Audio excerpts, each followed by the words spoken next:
एक जंगल में बंदर बिल्लू और उसकी पत्नी मुनिया रहती थी। बिल्लू बहुत कंजूस था, मगर मुनिया ने अपने कंजूस पति बिल्लू बंदर के साथ रहना सीख लिया था। एक दिन मुनिया ने खुशी खुशी बिल्लू को बताया कि उसका भाई चीकू कुछ दिनों के लिए उनके पास रहने आ रहा है। यह सुनते ही बिल्लू चिंतित हो गया और तुरंत अपने फल और केले जंगल में इधर उधर छुपाने लगा, क्योंकि उसे पता था कि चीकू बड़ा बदमाश बंदर है। अगले दिन चीकू जंगल में एक फिल्मी हीरो की तरह एंट्री मारता है और आते ही बिल्लू के छुपाए फल ढूंढकर खाने लगता है। फिर वो कहता है, वाह जीजू, आपकी पसंद तो कमाल की है, 2-4 केले और छुपा दिए होते। बिल्लू बड़बड़ाता है, पूरी बाबा, सारा केला तो यही खा गया, कब जाएगा ये बदमाश बंदर। शाम को चीकू घूमने निकलता है और बिल्लू से खाने के लिए कुछ केले मांगता है। बिल्लू कहता है, सब केला तो तू खा गया, अब मेरे पास केले नहीं हैं। चीकू हंसते हुए कहता है, अब मैं आया हूं तो मेरे से केले छुपाना मुश्किल है जीजा जी। वह इधर उधर ताक झांक करता है और बिल्लू के छुपाए केले ढूंढकर खा जाता है। फिर वह जंगल के दूसरे जानवरों से बिल्लू के नाम पर उधार मिठाइयां और केले भी लेकर खा जाता है। अगले दिन सुबह जंगल के सारे जानवर बिल्लू से उधार चुकाने की मांग करने लगते हैं। बिल्लू परेशान होकर अपना सिर पकड़ लेता है। तंग आकर वह कुछ बंदरों को चीकू को डराकर भगा देने का काम सौंपता है। काम हो जाएगा बिल्लू भैया।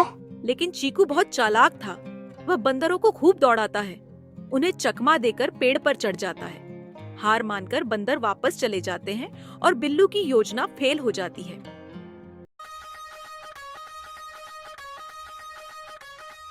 एक दिन जंगल की लोमड़ी मिसरानी जंगल के सब जानवरों से झूठ बोलती है कि बिल्लू ने उसके घर से अनमोल हार चुराया है, क्योंकि मिसरानी से बिल्लू की पुरानी दुश्मनी थी।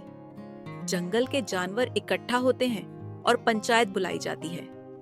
जब बिल्लू पर आरोप लगने वाला होता है, तभी चीकू एंट्री मारता है और गवाहों से चालाकी से सवाल करता है, आपने देखा है कि मेरे जीजू बिल्लू ने मिसरानी का हार चुराया है। गवाह बोलते हैं, हाँ, मैंने देखा है कि बिल्लू ने अपने बाएं हाथ में मिसरानी भाभी का हार चुरा के भाग रहा था।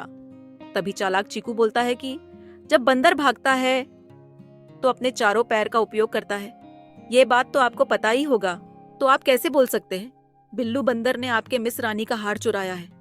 अगर चुराया होता तो हार आपके पास कैसे आया?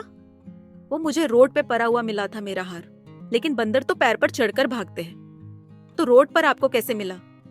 चीकू झूठी गवाही का पर्दाफाश कर देता है। पंचायत को समझ में आता है कि बिल्लू निर्दोष है और बिल्लू राहत की सांस लेता है।